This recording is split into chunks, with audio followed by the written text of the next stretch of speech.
On Friday, at least in Canada, times closer than of late and the field much more bunched, kind of as predicted. I don't think this is because McLaren have got any sort of problem in getting their car set up for the Circuit Gilles Villeneuve.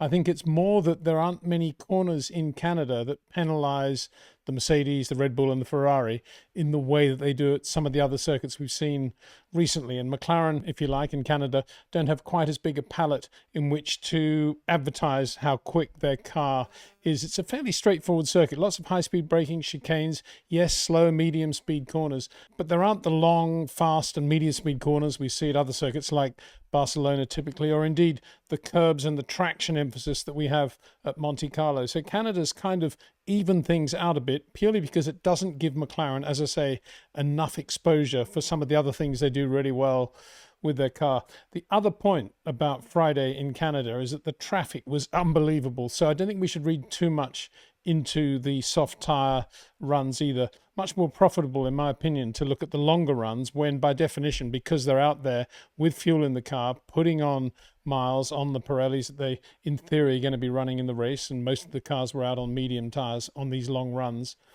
That is when you can start positioning the car to get some free lap. And that's when we saw some significant changes, because quickest at the end of FP2, when they were all out there on these medium tyres, Max Verstappen in the Red Bull, he didn't get a very good run on the soft tyres at the beginning of FP2 because presumably they changed the setup, because as he went out the first or second lap he said terrible bouncing on the car, very, very twitchy going into corners. And one has to assume that before they put fuel in the car, they managed to raise the ride height a bit to give him a bit more ride, a bit more comfort. And as a result, Red Bull really quick. Having said that, Max's time all but equaled by Kimi Antonelli in the Mercedes on fuel, with fuel in the car, and George Russell just behind him.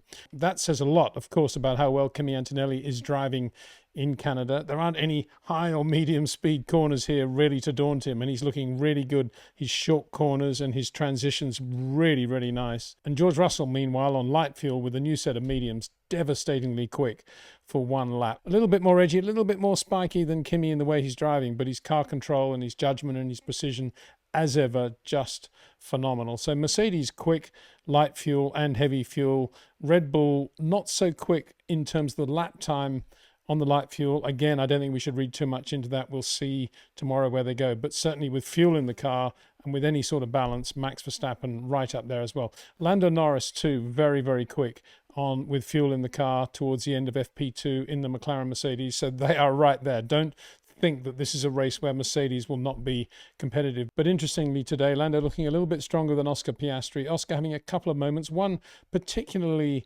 significant moment, I thought, going into the last chicane, which is quite a quick chicane, right and then left, and then the wall on the right on exit as they're coming out, of course. And Oscar did one of those leaning on the left rear and just pulled out a bit at the last minute, whereas Lando, because he does use the front end of the car a little bit more in the way he drives, looking absolutely perfect through there.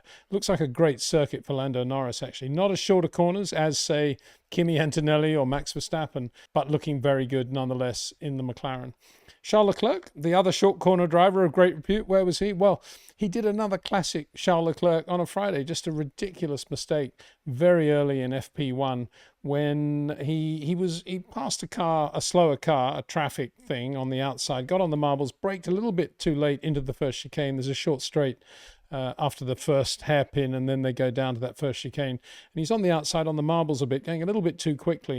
And instead of bailing out, he tried to go in, just ran onto the grass, straight into the guardrail, into the barrier. Didn't hurt himself at all, but hurt the Ferrari surprisingly badly. And yet another inexcusable mistake, really, from a driver of Charles' quality, just showing how susceptible he is on Fridays to these sorts of things. The car was so badly damaged that the survival cell had to be replaced, which meant he couldn't run at all in FP2. So there he was, having to watch Lewis Hamilton drive the car. Lewis took quite a lot of time to get the car set up. I suppose it was a good thing from Lewis's point of view, because he could really focus, the whole team focus on getting this car how he wants to drive it, which is the very, very late wide turn in now, leaning on the outside rear, a bit like Oscar Piastri, but a little bit more so. And there was one telling moment, I thought, going into that last chicane, the right-hander, where I just described Oscar having that moment, going into the first part, the right-hander. And again, Lewis had one of these things where, like Oscar, then had to bail out and go straight on, and got on the radio and says, come on, guys, you got to give me a setup that stops this happening. Before he said that, I was just about to say it's no surprise that happened, given the way he was leaning on the rear in the way that he never, ever used to in a McLaren or a Mercedes. Anyway, they obviously did do something. I don't know what they did. They softened the rear probably and got it very, or maybe gave him a bit more downforce at the rear, and got it pretty much to how Lewis likes. But Ferrari, if you look at the times, Max on heavy fuel 16.0, that's with a free lap. Kimi Antonelli shades slower, George 16.1, Lando 16.1, Oscar 16.1 as well, but a little bit coarser, COAR-SER. Lewis Hamilton 16.4, best on fuel. So whether or not Charles at that point would have been thinking, yeah, I can probably do a 16.1, 15.9, or whether he's thinking, well, you know, that's the Ferrari are in trouble, we'll see tomorrow, I guess. But whatever he was thinking, really, it was not good enough from Charles Leclerc to be in the pit lane for FP2. Similarly, and it's as if he hasn't really been around anyway, and he had that wrist injury thing in Spain. Lance Stroll coming back for his home Grand Prix. And Fernando Alonso hasn't looked too bad at various stages of practice today. He's a little bit out of sync in terms of the tyres he's running and when he's been out, but he was quite quick with light fuel on the soft tyre, and then he continued to run the soft into the fuel runs, so not really representative.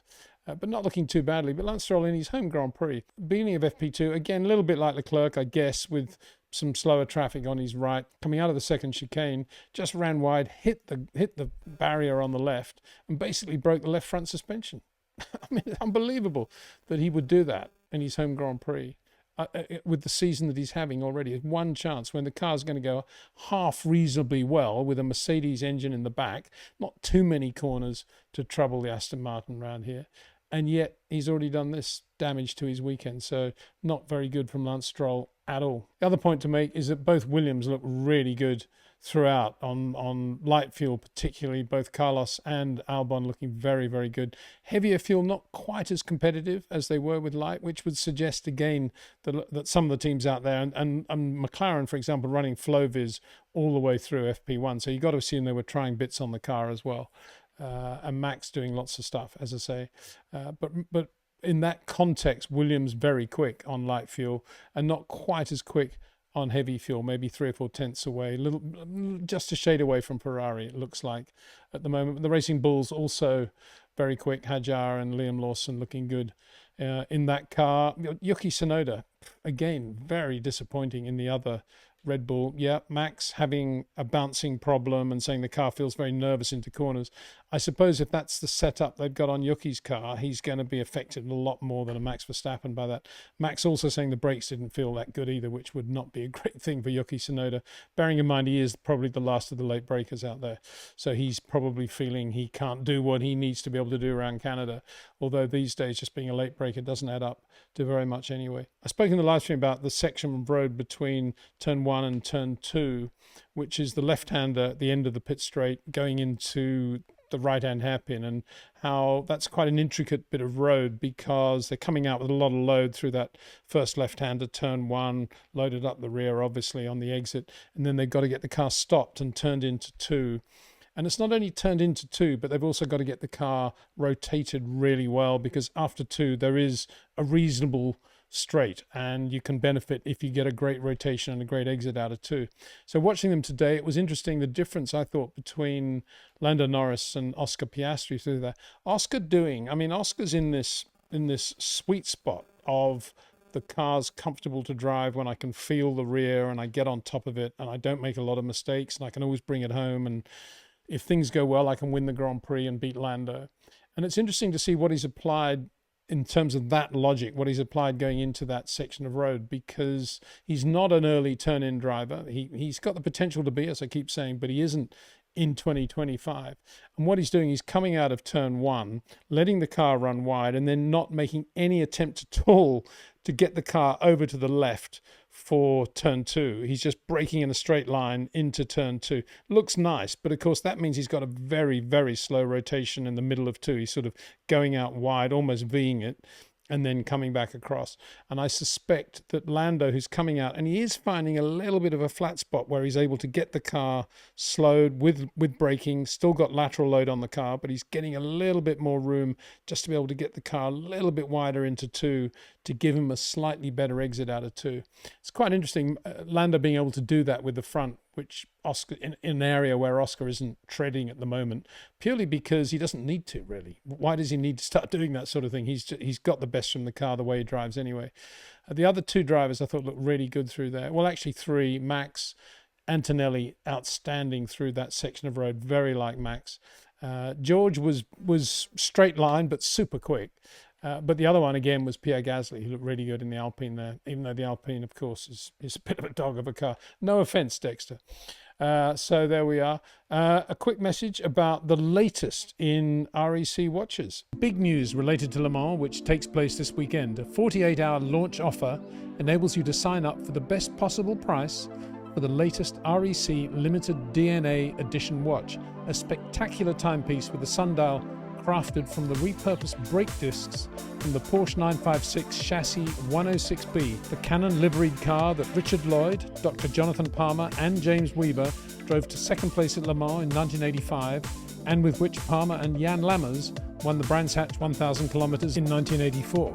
The 956 was effectively the ground effect development of the Porsche 917, built originally around an aluminium monocoque chassis, but subsequently, as was the case with chassis 106B, a much stiffer honeycomb composite. Richard Lloyd was a true pro both as a driver and as a team principal. For the specific development of his 956, he hired the ex-Lotus engineer Nigel Stroud to create a new front end featuring rising rate suspension and revised brakes. Developing approximately 636 horsepower from its 2.6-litre twin-turbo flat-six engine, the 956 very quickly became a classic, moving Palmer to say that the long-tail version he drove at Le Mans in '85 was one of the best handling and nicest feeling racing cars in which he ever sat. And as a closing fun fact, think of this. When Frank Williams had his road accident in 1986, two of the medics who effectively saved his life by the time we got him back into the London hospital in the UK, one of them was Dr. James Palmer, Jonathan Palmer's brother, also a doctor, and the other, the surgeon that actually did the tracheotomy operation on Frank and then really did save his life by doing that, was James Weber's father. So sign up now for this soon-to-be-released timepiece of vibrant motor racing history. Details in the description below this video. In addition to REC watches, a big thanks to Jetcraft, to OEM Exclusive, and to TrackNinja. To you, the viewer, thanks for watching. See you tomorrow. That was day one of the Canadian Grand Prix weekend, a race that was first held in 1978 when it was won by the hometown boy, Gilles Villeneuve.